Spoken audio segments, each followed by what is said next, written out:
Merci à Dieu des bons moments qu'on passe dans sa présence. J'ai été comme vous émerveillé par les cantiques. On sent qu'il y a la présence de Dieu dans tout cela. Et je crois de tout mon cœur que la présence de Dieu va continuer encore ce matin. Merci pour le rendez-vous divin. On est content d'être sur ce beau chapiteau. Quelle grâce de Dieu nous avons, mais aussi quel privilège que nous avons, que Dieu est au milieu. Je pense que c'est ça le plus important. Le chapiteau peut être beau, tout peut être fait, mais il est là. Que Dieu soit béni. Il est là, que Dieu soit béni. Voilà. J'ai beaucoup de choses à dire, et je voudrais les dire dans le Seigneur, bien sûr. Et je veux d'abord prier le Seigneur auparavant. Tu vois? Qu'est-ce que tu veux que je fasse? Excusez-moi, bon ben, si vous voyez un petit défaut, dites-moi-le tout de suite avant qu'on commence. Voilà. On va prier le Seigneur, c'est important. On va demander à Dieu sa grâce. On a besoin de Dieu. Je ne suis pas capable de subvenir à vos besoins ce matin, mais j'ai un Dieu qui est tout capable, tout puissant. Et je le crois de tout mon cœur. Je vais être enfant dans les choses de Dieu. Je veux croire que ce matin, il va prendre soin de son peuple. On prie le Seigneur maintenant. À Dieu soit la gloire encore ce matin, Seigneur. Merci de ce que, Seigneur notre Père, tu nous honores de ta présence. Merci, Seigneur mon Dieu, parce que tu te plais au milieu de nous. Et merci, Seigneur, parce que tu vas agir au milieu de nous. C'est ce qui fait ta grandeur et ta bonté. Et dans ta main ce matin, vois les besoins de ton peuple. Tu vois, Seigneur notre Père, j'ai besoin d'assurance, de liberté pour annoncer ton nom. Qu'il en soit vrai ainsi ce matin. Et que la gloire de Dieu descende au milieu de nous, comme tu l'as fait dans les temps anciens. Merci, Jésus. Amen. Dieu soit béni. Amen.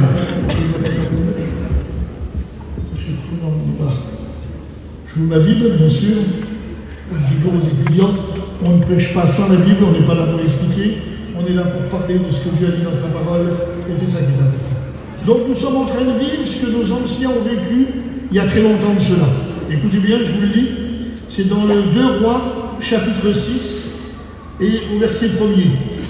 Il est dit, les fils des prophètes dirent à Élisée, voici, le lieu où nous sommes assis devant toi est trop étroit pour nous. Ils avaient réalisé que, étant devant l'Éternel, eh bien le lieu était trop étroit. Et c'est ce que nous avons réalisé, trop étroit. Le chapiteau est trop petit, on n'a plus assez de place, on veut s'agrandir. Et que Dieu soit béni, eh bien dans ce moment-là, ils l'ont fait, ils ont construit pour pouvoir être plus à l'aise. Et c'est ce que nous avons fait. Béni soit Dieu de ce qui a été réalisé. Et j'ai aimé l'autre soir l'annonce de, comment on l'appelle, Malix, quand il a dit tout est accompli, tout est payé. On n'a plus rien à payer. À un moment donné, il fallait payer tout seul. On n'a plus besoin de tout les payer. On s'associe tous ensemble à nous-mêmes. La grâce de Dieu est là. C'est à nous par la grâce de Dieu. Merci Seigneur. On ne doit rien à personne. Que Dieu soit béni. Hein, j'ai regardé ça. C'est merveilleux tout ça. Et c'est une réussite sur le plan matériel. Je pense que moi, vous avez été étonné de la grandeur. Je ne vous le cache pas. Vous croyez qu'on n'est pas chez nous. On est dégagé, que c'est tellement que c'est grand. C'est trop grand ça. Tellement que c'est important. Mais pourtant, c'est ce que Dieu a voulu pour nous. Merci Seigneur, parce que nous avons un Dieu qui prend soin de nous. Mais par contre, j'ai remarqué ça, il y a une exigence de Dieu. Il y a une exigence de Dieu. Lorsque Moïse, par exemple, il nous a dit de construire le tabernacle, il lui a dit sur le mont Sinaï, il a dit, aie bien soin de faire selon le modèle qui t'a été montré. Moïse n'avait pas le droit d'apporter sa touche personnelle, il devait faire tout ce que Dieu lui avait présenté. Lorsque Salomon a bâti le temple, c'est David lui-même qui dit avoir reçu les ordres de Dieu. Il dit voilà comme ça, voilà que tu fasses comme ça et comme ça. Mais pour nous, on n'a pas reçu d'ordre. Et Dieu ne nous a pas dit fais un chapiteau de 120 mètres sur 60, qu'il n'y ait pas de perche, il ne nous a rien dit de tout ça. Mais il y a une exigence de Dieu. Et je voulais vous la lire ce matin. Elle se trouve dans Ésaïe, chapitre 49, et au verset 20. Écoutez ce qu'il est marqué. C'est tout simple. Fais-moi de la place pour que je puisse m'établir. Dieu veut de la place. Il est trop grand, notre Seigneur. Il ne peut même pas contenir ici. La Bible déclare, les cieux des cieux ne peuvent le contenir. Alors quand je réalisais tout ça, je disais, mais je ne comprends pas. Les cieux des cieux. Mais oui, c'est lui qui a créé les cieux. La Bible déclare, dans l'Ésaïe, il a marqué les limites de la terre. C'est lui qui a fait les limites. Pourquoi? Parce qu'il est en dehors des limites. Il est le Dieu illimité.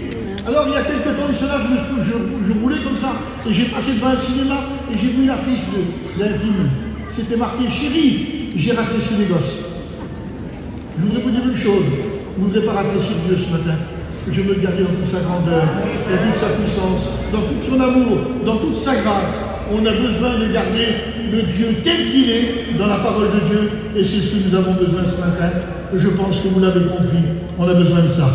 Que Dieu soit béni. Alors, ce matin, j'ai un message un peu particulier, ça reste un peu dans ce qu'a dit Tarzan hier. Ce que nous avons besoin, c'est de faire de la place. Par exemple, mettons, quand quelqu'un vient, un personnage important, on va lui chercher une chaise. Et puis des fois, quand c'est important, un peu plus grand, on va chercher même une chaise qui m'instaure, un beau fauteuil qui puisse se mettre bien. Mais notre Dieu n'a pas besoin d'une chaise spéciale. La Bible déclare qu'il se met assis au milieu des louanges. C'est ça, sa chaise à lui. Alors ce matin, je voudrais le bénir et le louer pour qu'il se sente bien au milieu de nous, bien assis. Et quand on est bien assis dans un endroit, on est heureux, on est bien, on écoute, on est bien parce qu'on se sent bien. Je voudrais que Dieu se sente bien au milieu de nous.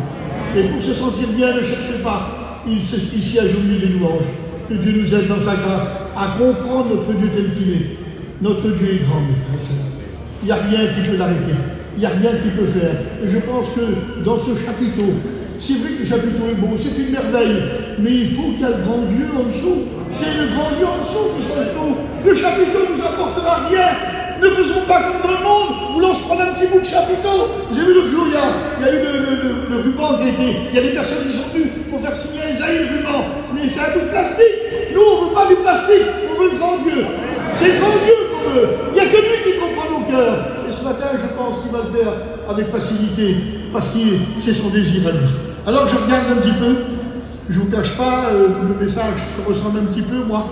Je parle beaucoup de ce qui se passe en ce moment, le retour du Seigneur, parce que je vous dis en toute vérité, mes frères et sœurs, je ne sais pas, quand on doit partir quelque part, la chose qu'on fait, on se prépare. Si par exemple, mettons, je dois aller faire un séminaire, quelques temps auparavant, je regarde ma valise, mon passeport, je regarde tous mes affaires, tu as repassé tout ce qu'il faut, je fais une préparation. Eh bien, il faut se préparer pour le ciel, mes frères et sœurs. On ne va pas nulle part ailleurs, on va au ciel. Mais on ne peut pas rentrer dans le ciel comme ça. On ne va pas arriver ici. Vous voulez, je suis un tel, laissez-moi, ouvrez-moi les portes du ciel. On ne rentre pas dans le ciel comme ça. Le ciel appartient à Dieu. Et quand je regarde dans la parole de Dieu, Dieu est saint. Dieu est pur. Dieu ne peut pas s'asseoir à côté de n'importe qui. Dieu ne peut pas être n'importe comment. Vous comprenez, je veux dire, on ne peut pas, David déclare, fais-moi de la place. Mais on ne peut pas pousser, par exemple, mettons comme c'est le soir, les frères pousser des sandwichs. Il y en a qui viennent manger des sandwichs à la réunion ici le soir. Avec des paquets de frites, ils viennent là. Mais regardez-vous, allez manger à la buvette. Ici, c'est la maison de Dieu. On ne veut pas pousser les sandwichs pour mettre le Seigneur, non. Je pense qu'il y a des choses à régler. Nous-mêmes, quand on a quelqu'un qui est là, on signale le siège n'est pas trop propre. On nettoie le siège pour qu'il se fasse assis. À ce fait qu'il se fasse pas une tache sur le pantalon. Non, je pense, mes frères et sœurs, regardons les choses telles qu'elles sont. On a un Dieu saint et nous voulons qu'il soit au milieu de nous. Faisons ce qu'il faut pour qu'il soit là. Faisons ce qu'il faut. Et je pense que je suis avec vous. Je ne suis pas plus qu'un autre. Je suis avec vous. Il faut moi aussi que je fasse ce qu'il y a à faire. Que Dieu soit béni. Alors on est au XXIe siècle. Génération technologique, vous voulez regarder le chapiteau, ça nous montre bien, on aurait montré cette photo-là aux anciens. Ils auraient dit, mais ça ira pas, il n'y a pas de perche qui ne tiendra pas, mais ça n'ira pas. Vous ne voyez pas comment il est, ça n'ira pas. Parce que dans leur conception, c'était comme ça. Mais nous, ce matin, on est conscient que c'est la technologie. On est étonné d'un sens, mais ça fait partie du monde que nous vivons. Et une chose que l'on fait souvent dans le monde qu'on vit en ce moment, et une chose que l'on fait souvent, on regarde souvent le téléphone. On regarde le téléphone surtout pour la météo. Avez-vous remarqué? Combien de fois on regarde la météo? Tout le monde la regarde. À cause de tout ce qui se passe. On est tout le temps en train de regarder quel temps qu'il va faire, la météo. Et je regarde une chose. La Bible nous parle aussi que les hommes du temps de Jésus regardaient la météo. Ils disaient, Jésus, voyez le ciel qui est rouge, voyez ceci, de leur temps. Mais Jésus va leur faire un reproche, mes frères. Parce qu'il y a une seconde météo qu'on va connaître. C'est ça qui est important. Il y a la météo, savoir si le ciel s'il fera beau, s'il fera froid. Mais il y a la météo des signes des temps qui est important. Et Jésus, donc, on s'y intéresse à cela. Je voulais vous demander ce matin, ça s'appelle l'épreuve prophétique de la Bible. Est-ce que vous vous intéressez à la prophétie? C'est important, c'est pas moi qui l'ai dit, c'est important. Jésus a reproché à leur peuple, vous me faites regarder que le soleil, vous me faites regarder que ça. Mais il y a une chose qui est plus importante que ça, la météo des signes des temps. Bien c'est bon, vous allez peut-être répondre que moi, mais Seigneur, je ne connais pas trop, non. Je je ne suis pas assez savant pour connaître toutes choses. Je ne sais pas moi connaître tout ça. Puis là, surtout, la Bible prend que c'est tout simple. Alors si c'est simple, peut-être que je peux me... Vous avez remarqué des fois, même les femmes maintenant, ils prennent le téléphone, ils disent, ah, il fait demain, il fera tel jour, demain il fera ça. Même les femmes, les enfants, tout le monde sait le faire. Et la Bible nous fait comprendre que la météo du ciel, c'est facile à la comprendre. Mais comment, Seigneur, on n'est pas décalé, on ne connaît pas toutes les choses comme ça. Si, c'est tout simple. Tu as simplement ouvert les yeux quand vous verrez la Jésus. Regarde autour de toi, regarde ce qui se passe. Alors ça, je pense que tout le monde peut le faire. C'est à la portée de tout le monde. Vous savez, il faut qu'il regarde que les défauts, vous lui demandez, laissez tomber les défauts. Regardez plutôt la météo de Dieu. Les signes des temps, c'est important. Alors je regarde. Très simple. Juste ouvrir les yeux. Avec une seconde très à observer. C'est marqué dans Matthieu 24, 15. Jésus a dit, quand vous verrez que celui qui lit fasse attention. On va dire, c'est des choses qu'on voit, mais qui sont écrites. Pas d'imagination, pas des idées bizarres, pas tirées par les cheveux, pas vouloir dire ce qu'on veut.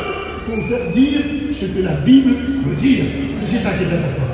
Et je pense que dans les derniers temps, mes frères et sœurs, ça fait ridicule de la part de Dieu, un Dieu qui nous aime, un Dieu qui a dit qu'il serait toujours avec nous, un Dieu qui a dit je suis le chemin, et puis qu'on ne saurait plus où on est. Non, je pense qu'il faut comprendre, c'est à la portée de tous, il suffit d'aimer Dieu. Vous aimez Dieu ce matin? Alors il est capable de vous montrer le chemin. Il a dit que sa parole, c'est une lampe à nos pieds, une lumière sur notre santé. La lampe à nos pieds pour contrôler notre vie chaque jour, mais la lumière prophétique pour voir au loin. On a besoin de voir au loin, mes frères et sœurs. C'est permis par la parole de Dieu. Alors je regarde en accord avec les écrits, toujours en accord avec les écrits. C'est important. Et je regarde dans la Bible le premier météorologue de la Bible. Premier météorologue, je regarde, c'est Noé. Premier météorologue. Dans son temps, la population se trouvait tous concentrée dans le même endroit. C'était du temps des premiers hommes, tout le monde était là. Puis le second matin, il arrive avec tous, il dit, il va pleuvoir, il va pleuvoir. Ils ont dit, il n'y a jamais plu. Il va pleuvoir, il dit. Mais quand il a dit ça, il n'a pas simplement dit, c'est lui qui a écrit, qui a un message, il a construit un bateau. C'était plus qu'un mot, c'était une action. Et je pense que c'est ça qui est important. Les gens n'ont pas besoin d'entendre des mots de votre part, ils ont besoin de voir votre action.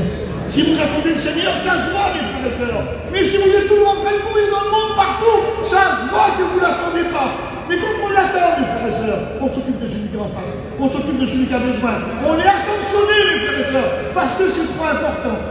Je ne sais pas, mais je dis juste en une seconde. Mais en réalité, quand on ne va pas dans le ciel, c'est qu'on va. On a appris par la parole de Dieu. Il n'y a que deux endroits où passer l'éternité. Quelqu'un qui ne va pas dans le ciel, où il va. Et tu peux vivre toute la journée entière en face de quelqu'un qui n'est pas chrétien, sans lui dire un seul mot. Mais tu n'as rien compris.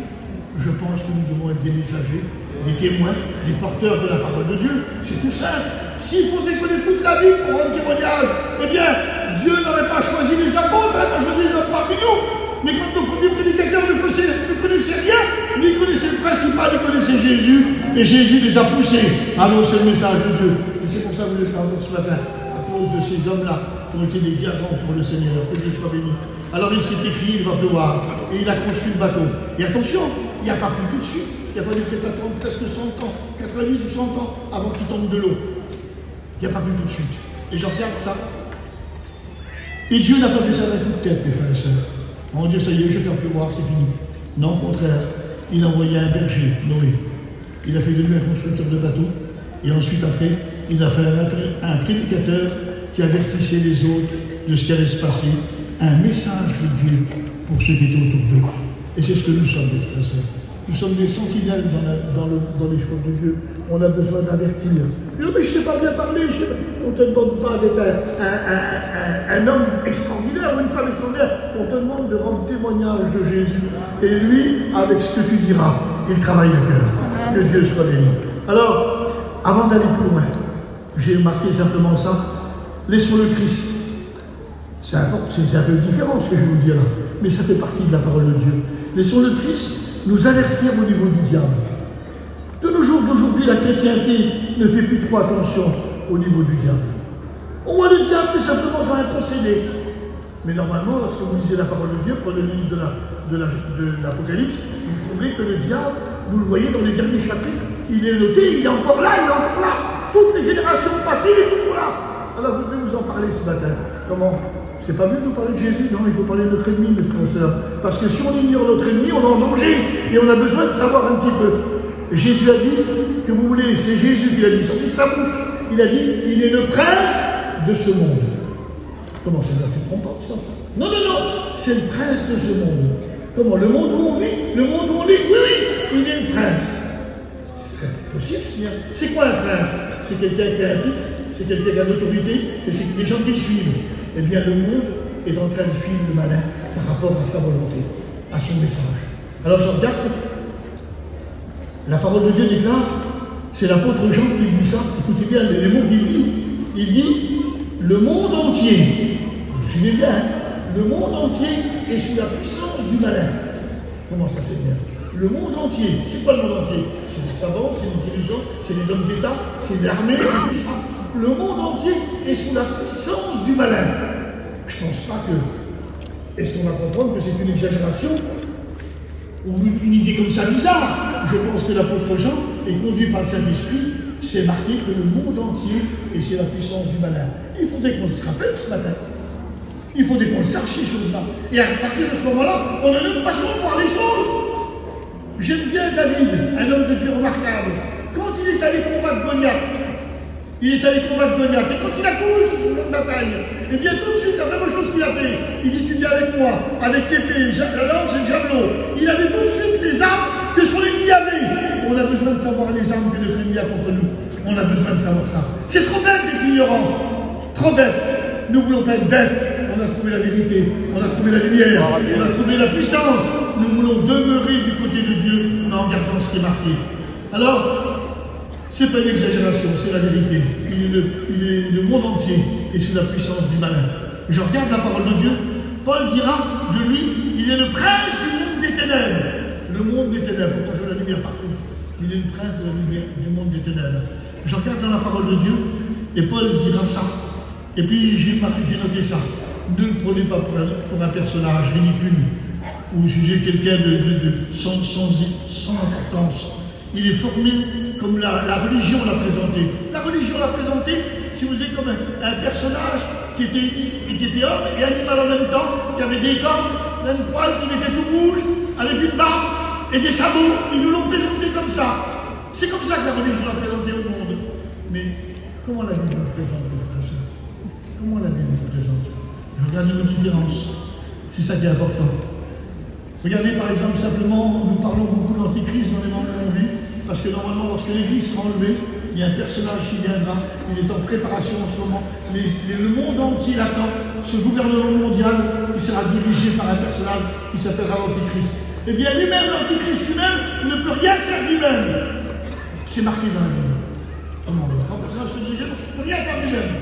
Il faut qu'il soit équipé par Satan. C'est Satan qui va l'équiper.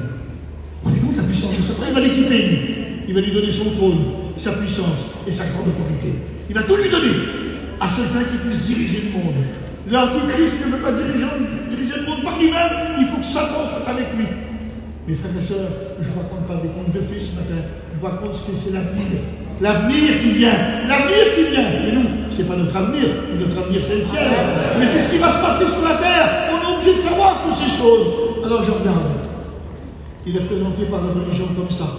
Vilain, avec des cornes et tout ça.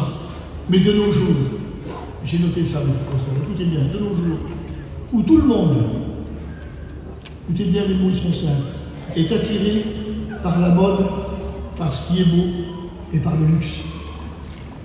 J'ai écouté ça. Tout le monde de nos jours aime ce qui est beau, ce qui est à la mode et le luxe. Alors il n'apparaît plus comme quelque chose de vilain, il apparaît comme un séducteur. C'est la Bible qui nous présente comme un séducteur. Un séducteur, excusez-moi, c'est un top modèle, c'est quelqu'un d'irrésistible, c'est quelqu'un qui est merveilleux, c'est quelqu'un qui a un défaut, c'est quelqu'un de beau, quelqu'un que tout le monde retourne les regards sur lui. C'est un séducteur. La Bible déclare, même dans la fin de l'Apocalypse, c'est marqué, celui qui séduit toutes les nations. La première personne, elle dit, c'est Satan qui m'a séduit. C'est un séducteur. Vous savez ce que c'est qu'un séducteur? C'est un personnage particulier, avec sa voix, son regard, ses yeux, sa façon d'agir. Il enrôle quelqu'un, et en 2 minutes, il le tient dans ses mains. C'est un séducteur. Alors, Quel un personnage important. Je pense que vous le croyez, c'est marqué dans la parole de Dieu. Mais la chose qu'il y a, je voudrais vous le rappeler ce matin, Dieu ne l'appelle pas le séducteur, il l'appelle la bête. Il l'appelle la bête. Et c'est ce que c'est qu'une bête, le Seigneur. Il a créé des hommes, et une bête, c'est une bête. Mais lui, à cause de sa déchéance, c'est une bête. Et la parole de Dieu nous le montre dans Apocalypse 13, au chapitre 2. Il est marqué, c'est une bête particulière. C'est 3 bêtes dans la même. 3 bêtes. La Bible déclare qu'il est semblable à un léopard. Le léopard, c'est une des bêtes. Il y en a des plus rapides, mais une des bêtes très rapides. Mais ce léopard-là, il a une particularité. Il a 4 têtes. Comment 4 têtes? Oui, parce qu'il y a le nord, le sud, l'est, l'ouest, et c'est lui qui va diriger le monde entier, gouvernement mondial, il a 4 têtes. Il dirigera sur le monde entier. Et il est très rapide, très rapide. Jésus, dans son temps, il a eu 3 ans et demi de ministère. Il a fini, ils l'ont crucifié. Lui, la Bible nous déclare que lui, le monde entier l'adorera. Il est plus rapide que Jésus, dans ce sens-là. Et il a une chose particulière quant à ses proies. Il a toujours la même façon de faire. Quand il attaque une proie, il la prend. Et sitôt qu'il la prend, il l'égarde et il boit le sang chaud. Et il la met dans un coin, et la première chose qu'il mange, il lui mange le cœur. L'antéchrist, ce qu'il veut, c'est ton cœur. C'est manger ton cœur. Il va atteindre ton cœur. Quand le cœur est atteint, c'est fini. Nous sommes devant quelque chose d'important. Je regarde. Il a une particularité encore, il a les pieds d'un ours. Les pieds d'un ours. Et un ours, c'est un personnage qui est particulier. Il marche sur 4 pattes et sur 2 pattes, et il est toujours stable. Il soit sur 2 pattes ou 4 pattes. Un ours peut avancer sur 2 pattes comme ça, ou sur les 4, aucun problème. Il est stable. Ce gouvernement qui construira, il sera très stable. Il n'y a aucun gouvernement qui pourra le vaincre. Impossible de le vaincre. C'est le gouvernement de l'Antéchrist. L'ours a 3 particularités différentes. Je ne fais pas des choses, mais j'ai trouvé que c'était riche dans le domaine des choses de Dieu. Il a 3 choses, l'ours. Il aime le miel. Un ours aime le miel. Et la chose d'aimer le miel, lui, tous les hommes l'adoreront. Il aime le miel. Mais le problème qu'il a, c'est un carnassier. Un carnassier. Tous ceux qui n'adoraient pas l'image de la bête furent tués. Des hommes qui vivaient paisiblement, il les a tous massacrés. Parce que c'est un carnassier. Il n'y a rien de son côté. Et bien, frère, moi, je vous ai remarqué une 3e chose que je ne savais pas. Il avait une chose, c'est que dans son expression, que ce soit du miel, pour manger quelque chose, il a toujours la même expression. Rien ne change de son visage. On ne sait pas du tout. Il n'a pas d'expression. Il n'a rien. Il n'a rien du tout. C'est un envoyé du diable. Il est méchant à tout niveau. Je voudrais vous rappeler ce matin. Et la dernière chose, bien sûr, il a aussi la gueule du lion. La gueule du lion, le roi des animaux. Hein? Mais il ne sera jamais le roi des rois, l'Antéchrist, jamais le roi des rois. La Bible déclare, c'est marqué dans la parole de Dieu, dans le livre des Thessaloniciens, il veut s'élever au-dessus de tout ce qu'on appelle Dieu et de ce qu'on adore, jusqu'à s'asseoir dans le temple de Dieu, se proclamant lui-même Dieu. Son vieux rêve du jardin d'Éden en fait réaliser, il est Dieu. Mais que voulez-vous faire? Ça ne dure pas. Ça ne dure pas parce que Jésus le détruit par l'éclat de son avènement. C'est Jésus le vainqueur. C'est Jésus le vainqueur. Juste par l'éclat de son avènement, juste sa présence, détruit ce personnage puissant, maléfique, tout ce que vous voulez, l'autorité de Jésus. Vous devez vous rappeler ce matin, on est du côté de Jésus. Ah, Seigneur, quelle grâce, Seigneur Jésus. Alors, regarde, je voudrais donner un conseil à ceux qui n'appartiennent pas encore à Dieu, ou ceux qui ont quitté les rangs du Seigneur. Je regarde dans la parole de Dieu, c'est tout simple. Aujourd'hui, Dieu dit, tous les frères le disent, donne ton cœur au Seigneur. Hein, c'est ce qu'il dit dans une réunion, on dit donne ton cœur. Demain, sous le règne de l'Antéchrist, il faudra que tu lui donnes ton cou. Comment ça? Oui, parce que tous ceux qui acceptent Jésus leur coupent la tête. Alors aujourd'hui, je ne sais pas quel désir que tu as, est-ce que tu veux donner ton cœur ou ton cou? Dans cette journée, donne ton cœur au Seigneur. Donne ton cœur au Seigneur. C'est trop important ce que nous vivons.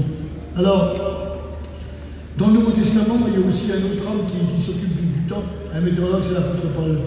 Il dit, lui, la nuit est avancée le jour approche. Voilà l'homme qui nous parle aussi du temps. La nuit est avancée, le jour approche. Quand il parle la nuit est avancée, c'est les ténèbres qui se fondent sur le monde. Et quand il parle le jour approche, mes frères et sœurs, c'est dans les mondes d'église. La nuit est avancée, mes frères et sœurs. Ne voilez pas la face.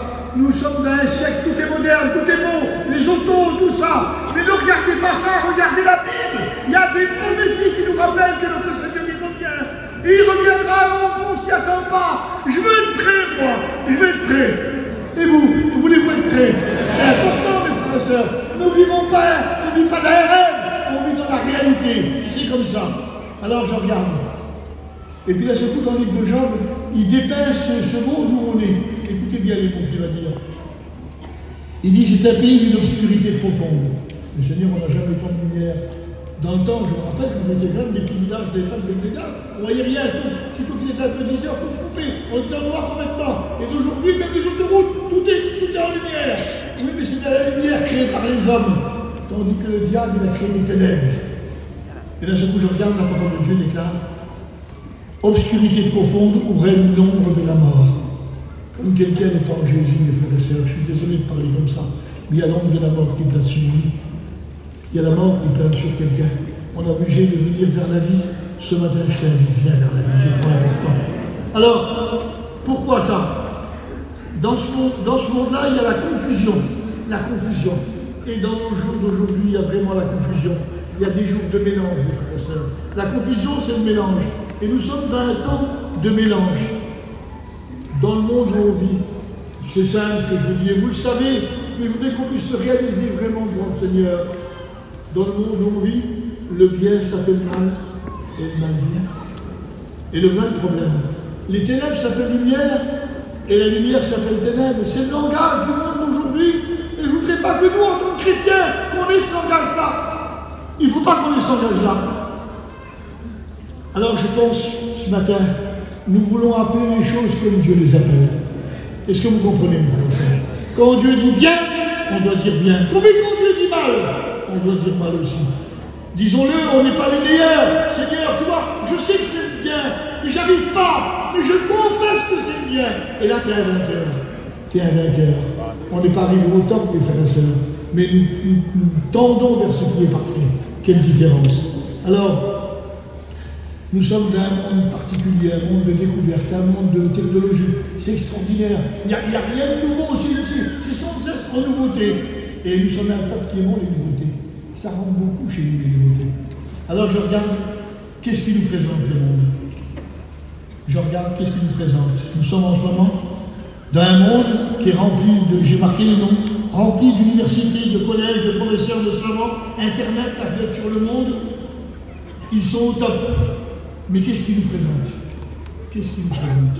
Je regarde la cerise sur le gâteau. La corruption est partout. Regardez ce qui se passe, la corruption de France. Dans le domaine des dirigeants du monde. En ce moment, l'ancien président passe dans des choses qu'on ne peut pas croire. L'autre aussi, Trump aussi. De partout, il y a de la tromperie. De partout, il y a des choses. Mais alors, où sont les bonnes choses? Je voulais vous le dire ce matin. Ne jugez pas dans le monde. C'est en Dieu que sont les bonnes choses. Mais pas dans le monde. Ne mettez pas votre confiance dans le monde. C'est en Dieu qu'il faut la mettre. Plus encore dans les temps de la fin. Comprenez bien. Dans les temps de la fin. Alors je regarde. Toutes les couches de la société sont touchées. Avec une situation sans retour. La raison est la suivante. Ils ont rejeté Dieu. Ils n'ont pas voulu qu'il règne sur eux. Le monde a rejeté Dieu. Regardez par exemple, simplement pour se réunir en tant que chrétien, c'est pire que si on avait fait quelque chose de mal. Tous les jours, les réseaux sociaux sont sur nous. Les professeurs nous disent ça comme ça. Je ne sais pas où ça va aller tout ça. Parce que tous les jours, on est en tête d'affiche et ils sont en train de monter, si je veux, comme les maires, le peuple, contre une rébellion contre nous, comme si on était des tueurs. On est simplement des gens qui veulent vivre la vie de Dieu. Le monde est à l'envers, mes frères et sœurs. Le monde est à l'envers. On est en train, alors, je voudrais vous dire une chose, faisons bien attention, parce que de faire monter tout le monde contre nous comme ça, je ne sais pas où ça va aller tout ça. Je ne sais pas ce qui se passera dans les jours qui viendront. Il peut y avoir une persécution contre notre peuple. On peut vivre des temps difficiles. La Bible parle des temps difficiles. C'est vrai que la plupart de nos frères, ils que les savent. Ils n'avaient que ça. Et à cause de ça, on est tous sur les réseaux sociaux. On joue pour football, mais on est sur les stades. Et ça agace tout le monde. Ça agace tout le monde. Avant, je me rappelle, on n'avait pas besoin de stade pour prêcher l'évangile. On n'avait pas besoin. On louait un champ, on louait dans une zone. Mais maintenant, il faut des stades. Il faut des pelouses maintenant, mes frères et sœurs. Et puis ici, des fois, on est un peu. Ah, ils sont mauvais, c'est là. On est juste avec nos voitures. Ça ne gêne pas. Un jour, écoutez bien, un petit témoignage. On était en train de faire une mission dans une zone industrielle. Les amis arrivaient à un groupe de voitures à quelques kilomètres de nous et ils ont rentré dans le stade. Le stade n'avait pas encore été ouvert. Il a fallu qu'ils coupent les grillages pour rentrer dedans. Il n'avait même pas été ouvert. Il avait fait fini à l'instant. Et puis eux, ils ont rentré au caravane dedans. Et puis le soir, j'avais été voir le garçon, plus jeune dans le service que moi, j'avais été voir et il m'a parlé. Il dit, tu sais, on a été sages. Ils sont venus nous dire que ça n'allait pas. Alors ils nous ont montré notre place. Alors on était sages, on est allés. Ça aurait été pas mieux qu'ils auraient été sages avant que sages après. Non mes frères, il faut être sage dans la vie. C'est marqué dans la parole de Dieu. Un chrétien c'est un homme sage. C'est pas un homme de scandale. Un chrétien c'est un homme sage. Un chrétien, il veut le bien de son prochain. Il a une image à montrer. La Bible, le frère nous parlait l'autre jour, nous sommes des ambassadeurs de Christ. On représente le ciel. Non, quelle importance, mes frères et sœurs, quelle importance. Alors, je regarde une chose, la raison, c'est qu'ils ont rejeté Dieu. Hein, et derrière tout ça, quand ils ont rejeté Dieu, le monde entier, le diable tout de suite, il a pris le relais, et c'est marqué dans la parole de Dieu. La porte est ouverte pour lui, et c'est marqué pour nous chrétiens, ne donnez pas accès au diable. Ne donnez pas accès au diable. Fermez bien votre porte contre le jour du diable. Mais si vous ne savez pas les connaître, vous le laisserez entrer. Il y a trop de personnes qui laissent entrer le mal chez eux parce qu'ils déconnaissent la parole de Dieu. Je pense qu'il y a des critères qu'on doit respecter. Quand la Bible nous dit non, c'est la Bible qui le dit. Dieu n'est pas un gourou, il ne t'empêche pas de vivre. Il veut que tu sois au contraire dans la paix, dans la joie, et il veut que tu sois dans le ciel. Alors c'est pas un gourou notre Seigneur. C'est pas un Dieu qui nous a dit, on a pu croire à l'église. Mais non, c'est parce que tu ne comprends rien. Tu as le droit de tout. Mais en Jésus-Christ, dans le Saint-Esprit, tu as le droit de tout. Tu as le droit d'aimer ton prochain. Tu as le droit d'aider ton prochain. Tu as le droit de rendre service. Tu as le droit de prier. Tu as le droit de louer. Tu as le droit d'avoir une vie en paix. Tu as le droit d'avoir le cœur de la sécurité. Tu as le droit. Dieu ne veut pas que tu sois dans le trouble. Dieu veut que tu sois dans la paix. Je regarde. Alors le diable, tout de suite, il agit. Et la Bible déclare il a donné l'intelligence des hommes pour qu'ils ne voient pas briller la splendeur de l'évangile. Il a aveuglé l'intelligence des hommes. Et pourtant, mes frères et sœurs, je m'aperçois qu'il y a des fusées qui sont construites, des autoroutes, il y a des salles. C'est quand même, il faut être intelligent. Même quand on lui donne une machine à coudre avec la toile, j'aurais jamais pu réaliser ça, moi. Il a aveuglé l'intelligence. Mais être intelligent pour Dieu. Être intelligent pour Dieu. Il dit, c'est de connaître Dieu, un homme intelligent. J'ai devant moi des gens intelligents. J'ai devant moi des gens intelligents. Parce que vous connaissez Dieu. Quand on connaît Dieu, on est intelligent. Le monde, vous voyez, vous avez des grands professeurs, c'est des hommes terribles. Et les épées vous disent que c'est le hasard qui a fait le corps humain. Et quand je regarde un petit peu, c'est la bonté du corps humain. Je dis, mais Seigneur, c'est particulier. Comment peuvent-ils ne pas comprendre cela? Eh bien, quand on rejette Dieu, on ne comprend plus bien sur la création de Dieu. Mais nous, ce matin, nous savons très bien que notre Dieu est un Dieu au milieu de nous et qu'il nous a donné des choses merveilleuses. Il n'a pas avec notre intelligence, au contraire, il a éclairé notre intelligence. Et maintenant, nous connaissons les choses. Vous savez, je dis souvent ça aux étudiants, on ne sait pas comment tu marches le ciel. On ne sait pas comment tu marches le ciel, mais on sait comment aller dans le ciel. C'est ça qui est important. On est intelligent, que Dieu soit béni. Alors, je regarde. J'ai marqué ça. Nous voyons par rapport au siècle où on vit, quand même, il y a un changement. Il y a un changement qui s'est passé. Et nous en sommes témoins. Ce ne sont pas des choses qu'on a entendu dire, mais on a vu de nos yeux. Vous l'avez vu de nos jours, les savants appellent ça un changement climatique. Mais on s'aperçoit quand même, je pense que vous êtes conscients de ce qui se passe maintenant. Il y a des choses particulières qui se passent au niveau du temps. On était simplement à Arbois l'autre jour, là, juste une montagne de l'autre côté, le vent a soufflé à 215 km à l'heure. Ça a arraché tout. Une grâce de Dieu qu'on n'a rien vu. Mais il se passe des choses. On s'est trouvé dans une place à côté de Remiremont. On était 250 voitures. si vous auriez vu quand ils ont annoncé le couloir de ce qui allait se passer, tout le monde se sauvait. Ils allaient se mettre leur camping dans les hangars, l'autre partait. Il y en a même qui sont partis à 400-500 km de là. On est plus sûr du lendemain. On commence à comprendre quand même. On s'aperçoit maintenant, sitôt qu'il y a un nuage noir avant, il y a peut-être des peureux, il y a un orage. Maintenant tout le monde a peur. On ne sait plus ce qui va se passer. Vous avez vu quand il arrive un temps un peu noir, tous les campings se transforment avec les filets et les ballons. Il y a une transformation ici sur la place. Les frères et sœurs, pourquoi ces choses-là? C'est parce qu'on n'est plus sûr du lendemain. Changement climatique. Alors, quand on les écoute, est-ce que cela va s'améliorer? Au contraire, ils annoncent que ça va aller de pire en pire. Est-ce que vous croyez ça? Mes frères et sœurs, je ne sais pas. Et je vais vous poser la question parce que j'ai pas une réponse. Si c'est de pire en pire, comment ça va être? Comment ça va être dans les temps futurs? Comment ça va être quand il va y avoir des séismes? Comment ça va être tout ça? Nos caravanes, même que tu as pris la marque la plus belle, tu sais très bien que c'est une petite boîte de carton quand il va au. Nous sommes vraiment dans un temps incertain. Quelque chose terrible qui vient. Alors je regarde. Maintenant, ça, c'est la donnée des savants. Mais qu'est-ce que dit la Bible? Moi, ce qui nous intéresse ce matin, c'est la Bible. Je n'ai pas besoin d'un savant qui nous parle. Moi, j'ai besoin de la Bible. Eh bien, voilà ce que dit la Bible. C'est dans Luc 21. Il est dit, il y aura de l'angoisse chez les nations, qui ne sauront que faire au bruit des flots et de la mer. Dans mon temps, ce texte-là, ça ne voulait rien dire. Puis après, à un moment donné, il y a eu cette tsunami qui s'est passé à la tête là-bas. Vous avez vu, toute la mer, elle a passé au-dessus, qui a fait la terre, on a bougé sur son acte. C'était une catastrophe terrible. Alors qu'est-ce qu'ils ont fait, les hommes? Ils ont réagi tout de suite. Ils ont fait ce qu'on appelle des capteurs. Et ils ont mis des appareils sous l'eau, à ce point d'écouter le bruit des flots et le bruit de la mer. Comme Jésus avait dit dans Luc. C'est-à-dire, c'est pas possible que Dieu prédit ça. On ne le comprenait pas avant. Mais quand les choses se sont mises devant nous, alors on a compris. On a compris que Dieu avertissait. Dieu montrait ce qui allait se passer. Alors les gens ont fait des capteurs.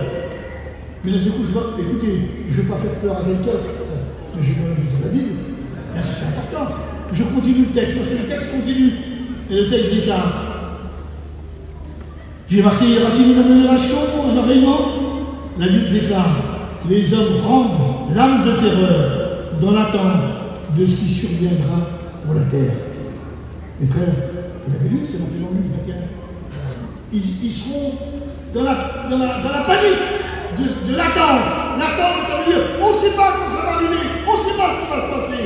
Donc je m'aperçois qu'il n'y a pas eu d'amélioration, mais ça ira de pire en pire. Mes frères et sœurs, je vais vous dire une chose. Nous sommes tous là ce matin. Et je vous dis ce qui est marqué dans la Bible. Ce n'est pas mon imagination à moi, c'est marqué dans la Bible. Eh bien Seigneur, je vois qu'il y a qu'un seul espoir, c'est tourner vers Dieu. On a encore de nos familles qui sont pas au Seigneur. On a encore autour de nous des gens qui ne sont pas à Dieu. Je ne veux pas qu'ils soient dans l'angoisse pour ce qui va se passer sur la terre. Je veux qu'ils soient dans le ciel. Et je pense que c'est légitime ce que j'ai à dire. Autrement, je ne serais pas chrétien. Si juste moi, je veux rentrer, puis savoir que ma famille ne rentre pas, c'est plus le ciel. Le ciel, c'est avec ma famille, mes frères. Et je pense que vous êtes comme moi. Non, je pense que l'espérance sur la terre, je suis désolé de vous dire ça, c'est fini. Ne mettez pas votre espérance dans la terre. La terre, elle ne peut plus produire quelque chose de bon. C'est le ciel qui peut nous apporter. Il faut qu'on parte dans le ciel. C'est dans le ciel. Les gens, en ce moment, les grands savants, dépensent des sommes phénoménales pour savoir trouver un endroit que quand la terre sera finie, on va y aller. Et ils cherchent partout, parce qu'ils savent que c'est fini. Les savants nous expliquent qu'à partir de 2050, ce ne sera plus le problème du pétrole, ce sera le problème de l'eau potable. La mer, à cause de ce qui est en train, les banquises qui se font, elles vont augmenter, il y a des endroits qui vont être couverts. Mais on croirait qu'on ne fait pas attention, on croirait qu'on écoute ça, mais c'est bien tout ça. C'est la Bible, mes frères et sœurs. C'est l'enseignement de Dieu qui nous prépare à nous, peuple de Dieu. On ne vit pas pour la terre, on vit pour le ciel. On espère dans le ciel. Le ciel, c'est notre porte de sortie, c'est notre issue de secours. Le monde sera en ville submergé. Mais nous serons heureux pour l'éternité, mes frères et sœurs. Je pense que nous voulons vivre la vie de Dieu. Hein, je regarde quelle importance. Bon, je souligne un mot, donc je dois parler. Nous sommes dans le siècle où on vit. On a un siècle de misère, mes frères et sœurs. On a un siècle de misère, les scandales. Je m'excuse de dire ça, mais les scandales, je ne vais pas rentrer dans le détail. Les scandales. de plus en plus nombreux. Mais ce qui est important de faire, c'est pas simplement qu'il y ait des scandales dans le monde, c'est normal. Il y a des scandales dans la chrétienté. On est dépassé par ce qui se passe. On croirait que normalement, quand il y a un scandale, ça devrait freiner l'autre. Au contraire, c'est une suite. On en entend 4-5 qui suivent derrière. Les scandales. Et frères et sœurs, je sais pas une réaction bizarre ce matin. Mais nous, autant que nous sommes debout encore ce matin, on ne pourrait pas prier pour ceux qui sont en danger de scandale. On ne pourrait pas demander à Dieu qu'il les garde. Combien de foyers brisés, combien de parents plus touchés. Les scandales, on en a marre. On veut que Dieu règne au milieu de nous. On veut la puissance de Dieu au milieu de nous. On veut que nos serviteurs soient les hommes de Dieu. On veut la puissance de Dieu. Mes frères et sœurs, c'est important. On ne peut pas se laver les mains de tout ça. On ne peut pas se réjouir de ce qui arrive chez l'autre. C'est un deuil, mes frères. Je pense que tout le monde comprend ce matin. Que Dieu soit béni. Puis Jésus ajoute, il parle Jésus, la droite par les 7 mètres. Il ajoute, ce qui arrivera du temps de Noé sera de même au jour du Fils de l'homme. Vous voyez quand il va revenir, ça sera pareil. Et puis je regarde, le Seigneur du temps de Noé, c'était un déluge. Tu nous annonces pas le déluge, tu nous annonces un enlèvement. Et il me disait, je ne te parle pas du déluge, je te parle de la réaction des hommes. La réaction des hommes. Quand Noé a construit le bateau, quand il a prêché, les hommes mangeaient, buvaient, se mariaient, se réjouissaient. Et la Bible déclare, jusqu'au jour où la porte fut fermée, ils ne se doutèrent de rien. Je voulais vous dire une chose, c'est totalement tout ça. Peut-être que c'est mon idée à moi, mais je suis convaincu qu'il y a beaucoup de chrétiens qui se doutent de rien. Il y a beaucoup de chrétiens qui vivent que pour la terre. Il y a beaucoup de chrétiens qui n'ont qu'une espérance dans les choses du monde. Ils ne voient que le nouveau camping, le nouveau camion, la nouvelle maison. Ils ne voient que ça. C'est dans leur tête, il n'y a plus rien. Je veux qu'il y ait la parole de Dieu dans mon cœur. Je veux m'attendre à ce que Dieu dit. C'est Dieu qui a raison, ce n'est pas les hommes. Je ne suis pas là. Il y en a même certains qui voient un peu loin. Ils disent, mais non mon frère, le Seigneur ne peut pas revenir. Parce que normalement, tant qu'il appellera les hommes à l'école biblique, il ne viendra pas. Faux. C'est pas une prophétie ça. C'est une constatation d'un homme. Nous, on n'a pas besoin de la constatation d'un homme, on a besoin de la parole de Dieu. C'est ça qui est important. Important, mes frères. Et il parle. Et puis combien que c'est simple, ces mots. Il dit, ça sera pareil que le temps de Lot. Pareil que le temps de Lot. Puis j'ai regardé. Mais Seigneur, le temps de Lot, quand Lot est sorti de Sodome, t'as envoyé le feu. Nous ne t'envoie pas le feu, on parle d'enlèvement. Non.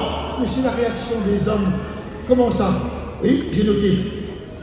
Les hommes, comment disent dans ça là, leur vie était prise. Leur cerveau était pris, leur cœur était pris, acheter, vendre, bâtir. Ils avaient ça dans la tête. Et de nos jours d'aujourd'hui, je m'excuse mes frères et sœurs, mais je le dis toujours ce matin, il y a trop parmi nous de fois qui font que ça. Acheter, vendre, bâtir. Ils n'ont plus que ça dans la bouche, plus que ça dans leur vie. Ils restent sur des terrains, ils ne bougent pas, ils n'ont plus de mission, ils travaillent plus pour le Seigneur. Non mes frères, ça c'est l'œuvre de la terre, elle vient du diable. Jésus t'appelle à sauver les âmes. En tant que prédicateur, mes frères, on doit partir. T'es pas le plus grand, t'es comme moi, mais t'as reçu quelque chose du Seigneur. Et on doit le communiquer. On n'est pas des bâtisseurs, on n'est pas des hommes d'Espagne. On est des chrétiens. On est des chrétiens. Et on veut le demeurer. Que Dieu soit béni. Alors, que Dieu soit béni. Merci à Dieu pour sa grâce. Mais il s'est passé un problème dans les choses de Dieu. Ne pas l'éviter, c'est marqué dans la Bible. Peut-être que c'est parce que vous attendiez ce matin. Il faut quand même qu'on prenne conscience de tout. Il faut qu'on prenne conscience de ce qui est en face de nous. Il n'y a pas plus belle d'être ignorant. L'ignorance conduit à la perte, mes frères. Mais la lumière conduit dans le paradis. Que Dieu soit béni. Alors je regarde dans la parole de Dieu. Il s'est passé une chose, c'est que normalement, à un moment donné, comme on le disait dans Matthieu 13, 25, il est dit qu'un homme, il avait un champ. Il avait du blé, une pleine plantation, c'était merveilleux. Il a lu le déclare, pendant que les gens dormaient, son ennemi est venu et il a semé l'ivraie dans le champ. Mais le problème qu'il a, il a semé l'ivraie dans le terrain de Dieu. Vous savez ce que c'est que l'ivraie? L'ivraie, puisque l'ivraie, j'ai regardé par rapport, si vous aimez la situation, nous on est des Européens, mais quand la Bible parle, c'est des pays orientaux, et l'ivraie en Orient, c'est un mot tout simple. Nous on dit livrer, mais le mot veut dire zizanie. Vous savez ce que c'est que la zizanie? C'est des personnes qui mettent du truc partout. L'ennemi est venu, il a semé. Et la Bible déclare, sitôt qu'il a semé, il n'a pas resté le diable, il est parti. Les hommes ont dit, mais qui c'est qui a fait ça? Il dit, c'est l'ennemi. Et il s'est étalé. Le diable a semé dans le terrain de Dieu et il sait que la semence fait son travail. Vous comprenez, mes frères? Et il y a des chrétiens qu'on ne peut pas les faire taire dans le domaine de la zizanie. Ils ne sont pas constructifs. C'était parlé encore ce matin sur la réunion de prière. Il y en a qui voient que le négatif. Mais le négatif, on n'en a pas besoin, mes frères et sœurs. C'est pas, on ne peut pas construire du négatif. C'est avec du positif qu'on construit. Le mal, on ne peut pas construire du mal. On construit qu'avec du bien. Tu ne pourras jamais empêcher le mal. Le mal est sur cette terre. La terre est maudite. C'est le diable qui gère le monde. Mais nous, enfants de Dieu, enfants de la lumière, on travaille avec les outils de Dieu, avec le matériel de Dieu. Et nous, on travaille avec du positif. Ça ne sert à rien de dire à toi, ça n'arrivera pas. Dis plutôt, on va prier ensemble. Dieu va nous aider. On ne veut pas condamner les gens. On n'est pas là pour condamner. C'est le diable qui condamne. Nous, on a un Seigneur qui tend la main. Il tend la main, le Seigneur. Il n'a pas demandé à ce femme qui descendait de Jérusalem à Jéricho comment ça se fait qu'il était pris par les migrants, comment ça se fait qu'il était battu. Il n'a pas dit, mais tu n'aurais pas dû descendre. Il n'a pas dit tout ça. Il l'a soigné. Je voudrais vous dire une chose ce matin. On n'est pas là pour tous ceux qui sont blessés. On est là pour penser ceux qui sont blessés. Et c'est important. Alors, je regarde, il y a une chose que je voudrais parler ce matin, pourtant c'est trop connu, la drogue. Hein, la drogue. Mais tellement que c'est important, c'est le plus grand trafic du monde entier. C'est le plus grand trafic et celui qui rapporte le plus. Le monde ne peut plus freiner, c'est fini. Ça se drogue de partout, dans le monde entier. Pourquoi je dis ça ce matin? Alors, j'ai noté simplement 3 choses, écoutez bien. La drogue. Vous avez vu, des fois, dans un foyer, il y a des enfants qui se droguent. Et bien, des fois, ils ont un petit frère, ils vont lui donner la drogue à lui aussi. Alors qu'ils savent que ça les va détruire à eux, ils veulent détruire aussi l'autre. C'est un aveuglement, mon frère. La drogue, normalement, ça modifie le comportement du cerveau. Je ne sais pas ce que nous avons envie, mais ça modifie le comportement du cerveau. Ça perturbe le système nerveux central. Ça modifie aussi les états de conscience. On n'est plus conscient. On est capable de voler ses parents. On est capable de... Je connais des personnes qui ont tapé leurs parents pour prendre leurs sous. On n'est plus conscient de rien. C'est une force qui n'y a pas du monde, du bien, elle vient du mal. Alors je voudrais nous en rappeler ce matin. Il y a un livre qui vient de sortir, ça s'appelle, au niveau des drogués, Satan nous aime beaucoup. C'est particulier, hein? Satan nous aime beaucoup. Et une jeune fille, donc, qui a 18 ans et qui est dans le cœur de l'intoxication et qui a vécu ces moments-là, elle a signé le livre. Satan nous aime beaucoup. Satan aime les drogués, mon frère. Parce qu'un drogué, c'est plus lui qui est le maître. C'est Satan qui est le maître. Et me dire, tu es en train de dire qu'ils sont possédés? Non, pas du tout. Dirigés, conduits. Ils font plus les choses bien. Ils sont plus capables de faire le bien. Je voudrais vous rappeler ce matin. Mais pourquoi je vous parle de ça? À cause d'une raison. Et c'est ça qui est important ce matin pour nous, enfants de Dieu. Écoutez bien. Je voudrais rappeler ce matin à tout chrétien qui se tourne vers les drogues. Comment? Je ne suis pas en train de dire, mes frères, mes sœurs, je parle consciemment. Je sais ce que je dis. Je voudrais me tourner vers les chrétiens qui prennent des drogues. Pour avoir un peu plus de paix, pour se relaxer, pour plus de force. Vous tournez du mauvais côté.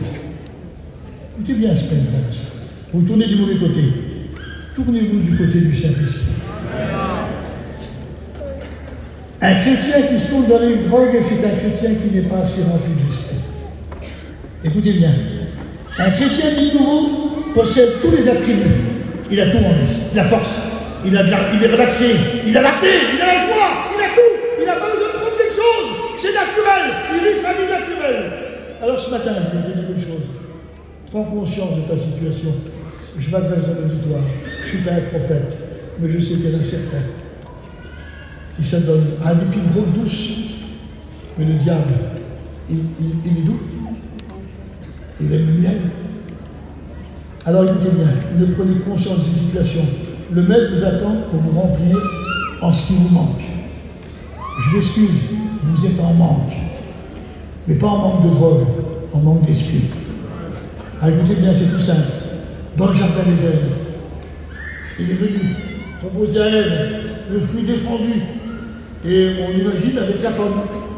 Mais aujourd'hui, le temps a changé. Le fruit défendu, c'est la drogue. Et Satan le tient dans sa propre main. Et il le propose.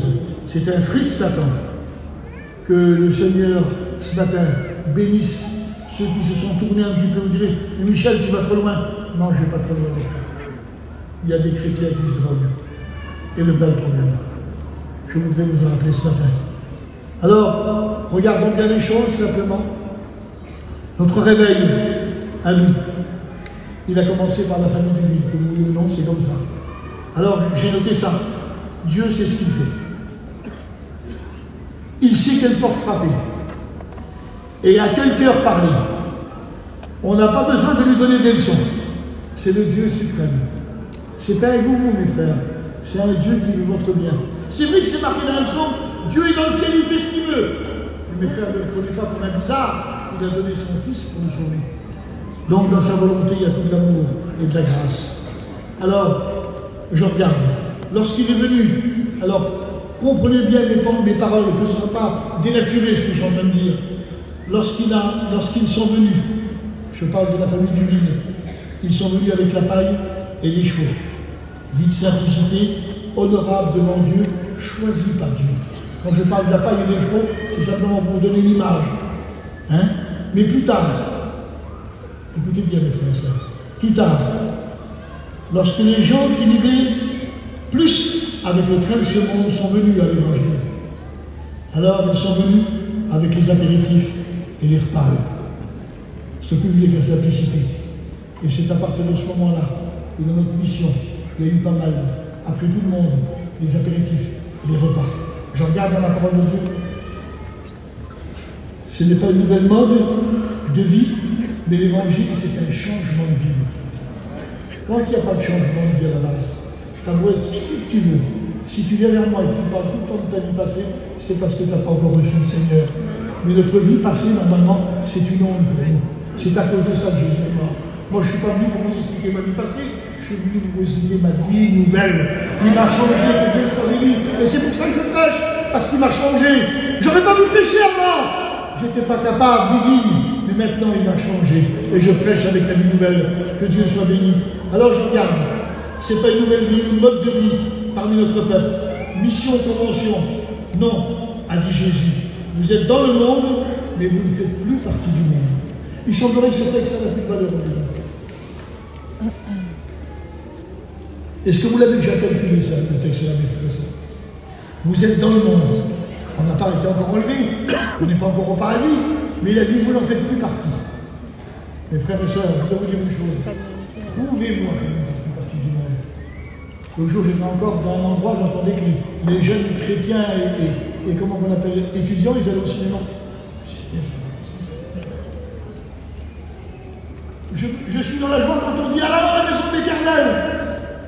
Il y en a qui sautent une réunion, ça ne les dérange pas, sautent un culte. La joie, on leur dit « On va au restaurant demain !» On se prépare là. C'est quel restaurant vous allez? Tout le monde est dans la joie à ce moment-là. Non, je pense qu'un chrétien, la joie de l'Éternel, c'est quand on dit « Allons à la maison de Dieu !» Est-ce que vous l'avez encore cette joie-là? Est-ce que vous l'avez encore? C'est un problème que vous me demandez ce matin. Parce que si tu ne l'as pas maintenant, tu l'as encore bien moins demain, et après, comment ce sera? Il faut faire attention. Quand on régresse, on ne va pas en grandissant, on va en dégradant. Je ne veux pas dégrader la personne. Je ne suis pas le meilleur, mais je veux rester en Dieu. C'est trop important. Paul a dit, vous avez vu maintenant, de nos jours d'aujourd'hui, les repas. Vous allez me dire, on ne parle que de ça. On est obligé d'en parler que de ça. On est obligé d'en parler que de ça. Une fois un jour, je me trouvais avec un groupe, et puis il y avait tous des jeunes qui étaient là. Et les jeunes, c'était des jeunes garçons qui étaient à peu près bien. Et qu'est-ce qu'ils faisaient? Automatiquement, ils mettaient leur table, et ils étaient tous entre eux. Pas les autres, tous entre eux. Alors tous les gens bien. Alors ils étaient là, ils avaient leur... Alors tous les jeunes, le plus vieux peut-être avait 27, 28 ans, et ils étaient là à table. Et puis alors vas-y, champagne, vin blanc, ils connaissaient tous les alcools, et quand j'ai vu les jeunes, ah, le daron est bon. Hein. Ils savaient tout, ils savaient tout. Mais c'est bien, alors ils avaient des repas, ils avaient le manger. Et après, il y avait les apéritifs, après il y avait les rabais, les affaires comme ça. Il y avait tout. À un moment donné, qu'est-ce que j'ai fait? Je les ai pris. Et je les ai emmenés à boire. Et je dis, mes frères, ne pouvez pas continuer comme ça. C'est pas l'évangile, ça. C'est pas l'évangile, ça. Mes frères et sœurs, vous voulez me dire une chose. Comme il y en a certains qui font des repas pour attirer les gens, on n'attire pas par le repas. C'est le Saint-Esprit qui convainc le péché du musulman. Les repas, c'est un moyen de manger, sans plus. Mes frères et sœurs, je voulais vous dire un texte de l'apôtre Paul. Le royaume de Dieu, c'est ce que nous prêchons, c'est ce que nous vivons. La Bible déclare, ce n'est pas le manger et le boire, mais la justice, la paix et la joie par le Saint-Esprit. C'est pas marqué, et par le repas. Un repas, c'est bien. Je me rappelle dans le temps, on était sur la place. On s'est dit à l'autre, tu manges avec moi? Oui. Et toi, tu manges? Oui. Chacun avait son assiette avec une côtelette de porc ou un petit peu de petit pois. L'autre avait une tranche de jambon. On ne cherchait pas à savoir. C'était ensemble. On partageait ce qu'on avait. Mais aujourd'hui, c'est des dîners presque parfaits. On a honte d'inviter quelqu'un si on n'est pas. Je n'ai pas tout ce qu'il faut. Non, mes frères, laissons tomber ce qui appartient au monde. Vivons la vie de Dieu. Vivons la vie de Dieu, c'est trop important. Alors, je regarde une chose. Regardez par exemple une chose toute simple. C'est Jésus qui a parlé. Alors, vous n'avez pas discuté quand Jésus parle. Il a dit, écoutez bien mes frères et sœurs, je suis très sérieux. Je ne prêche pas pour faire rire quelqu'un. Je prêche parce qu'il y a du danger. Du danger. Il dit, Seigneur, il dit, prenez garde à vous-même. De peur que vos cœurs s'apesantissent par le manger et le boire. Ah, il y en a certains qui ont réglé le problème. Ils sont mis l'anneau, ils sont mis l'estomac. Ah, il y a pas de problème. Mais le Jésus, il ne parle pas d'estomac, il parle du cœur. Quand on mange de trop, on boit trop, c'est le cœur qui est touché. Et c'est avec le cœur qu'on sent le Seigneur. Tu ne pourras plus servir bien le Seigneur. Le Seigneur parle du cœur. Et les gens parlent du corps. Jésus parle de la vie de l'esprit. Ce qui est important. Les cœurs s'apesantissent. Quelque chose qui apesantisse, quelque chose de lourd. Quelque chose de lourd. Il y a la réunion, alors je suis fatigué. Non, il faut que je digère. Je suis fatigué. Il y a la réunion. La réunion depuis le matin, je ne peux pas me lever. Mais tu ne peux rien faire des choses de Dieu là. Tu ne peux rien faire là. On était en train de rouler, puis il y a quelqu'un qui disait dans l'auto, ils sont vaillants, ils se lèvent à 7 heures. Mais il y en a qui se lèvent à 5 heures du matin, ils ne peuvent pas marcher. Ils peuvent aller à 7 heures avant de prier. C'est quand même pas. Ils ne vont pas à la guillotine. Ils vont prier Dieu. Ils vont avoir un moment avec Dieu. Ce n'est pas un effort spécial. Non, je pense qu'il faut bien calculer, mes frères. C'est trop important. Alors, je vais aller un petit peu plus loin. Regardez ce que dit la parole de Dieu. J'ai noté ça, si je retrouve le texte. L'annonce de Jésus, je l'ai marqué. C'est trop important ce que Jésus déclare. Voilà. Écoutez ce qu'il dit. Excusez-moi, je suis Luc 14, voilà. Regardez ce qui est marqué. Vous savez que tout le monde essaie de trouver des repas spéciaux. Il y en a qui cuisinent que d'après Internet. Vous allez voir, c'est chinois, c'est japonais, c'est mexicain, c'est d'après Internet. Mais si elle n'a jamais trop à manger, c'est votre risque après, vous allez manger ce qu'il y aura. Mais écoutez bien, est-ce que vous voulez un repas organisé par le Seigneur? Une recette, mes sœurs. C'est important, c'est marqué dans la Bible. Regardez ce qui est marqué. Lorsque tu donnes un dîner ou à souper, n'invite pas tes amis, tes frères, ni tes parents, ni tes voisins riches, de peur qu'ils ne t'invitent à leur tour et qu'on te rende l'appareil. Regardez ce que dit Jésus. Écoutez la suite. Il dit, mais lorsque tu donnes un festin, invite des pauvres, des estropiés, des boiteux, des aveugles, et tu seras heureux de ce qu'ils ne peuvent pas te rendre l'appareil, elle te sera rendue à la résurrection. Amen. Ton repas aura une puissance dans le ciel. Mes frères et sœurs, avez-vous remarqué que bien souvent les mangeurs là, c'est les mêmes qui mangent ensemble, et c'est les autres, les mêmes qui regardent les autres manger. Mes frères et sœurs, vous n'avez pas envie de le faire. Et des fois, il y en a, il a une bonne bouteille. Ah, je ne pas lui, il ne connaît rien. Et puis il va vers l'autre, il s'envoie tous les jours. Il fait une bouteille à celui qui ne connaît rien. Ça ne sert à rien, l'autre, il a l'habitude. Tu ne vas pas l'épater. Puis l'autre dira, c'est pas possible que tu peux faire ça. Je pense que dans l'amour du Seigneur, il y a des choses qui sont différentes. C'est ce que nous enseigne la parole de Dieu. Je pense que vous comprenez, mes frères et sœurs. Alors, je vais bientôt terminer. C'est le plus embêtant que j'ai à vous dire maintenant. Hein? Mais je vais le dire quand même parce que je ne le dis pas pour faire mal à quelqu'un. Je le dis pour qu'on puisse comprendre dans les temps où nous sommes. Mes frères, on veut que Dieu ait la place au milieu de nous. Il faut lui laisser la place. Dieu n'est pas un Dieu qui, comment on appelle ça, qui va prendre des cacahuètes ou des apéritifs. Ça n'intéresse pas.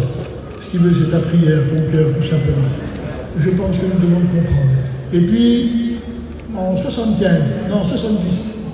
Donc en 70, ça fait longtemps tout ça. Ça fait 53 ans. Hein, ça, je ne regarde pas. 53 ans. Voyez ce petit livre-là, là. Ça s'appelle La Vision. Il y a peut-être beaucoup qui ne l'ont pas. Je vous conseille de l'acheter. Achetez-le. Il y avait un homme qui s'appelait David Wilkerson, il est du Seigneur maintenant. Vous le connaissez souvent par la croix et le pagnard, c'est lui qui a apporté le réveil dans le monde, avec le Niki Cruz et tout ça. Il l'a apporté. Mais ensuite, en 70, Dieu lui a donné la vision des temps qu'ils allaient se passer maintenant. Alors, je l'ai relu en mais j'ai relevé juste une chose, et je voulais vous la partager ce matin. Mais ne voyez pas en moi viser quelqu'un, que Dieu vous bénisse. Ne voyez pas en moi quelque chose de méchant, voyez comme un avertissement. C'était donné, c'était un prophète, ce homme-là, et il était reconnu prophète. Il n'a pas dit des choses bizarres qui ne sont jamais accomplies. Tout ce qu'il a dit, ça sera accompli. Écoutez bien, ça nous concerne. Le chrétien des derniers jours va être tenté par la prospérité plus que par la pauvreté. Dans ma vision, j'ai vu Satan apparaître devant Dieu une dernière fois, comme il le fit pour accuser Job, d'après le récit biblique. Cette fois-ci, il viendra pour demander la permission de tenter le chrétien des derniers jours. Il dit, voici ce que j'ai vu. Le Seigneur dit à Satan, d'où viens-tu? Je viens de parcourir la terre et d'observer le chrétien des derniers jours. Lui répondit Satan.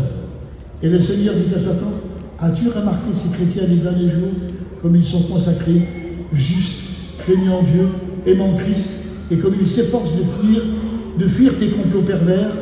Alors Satan répondit au Seigneur, oui, mais ôte seulement la clôture que tu as installée autour d'eux.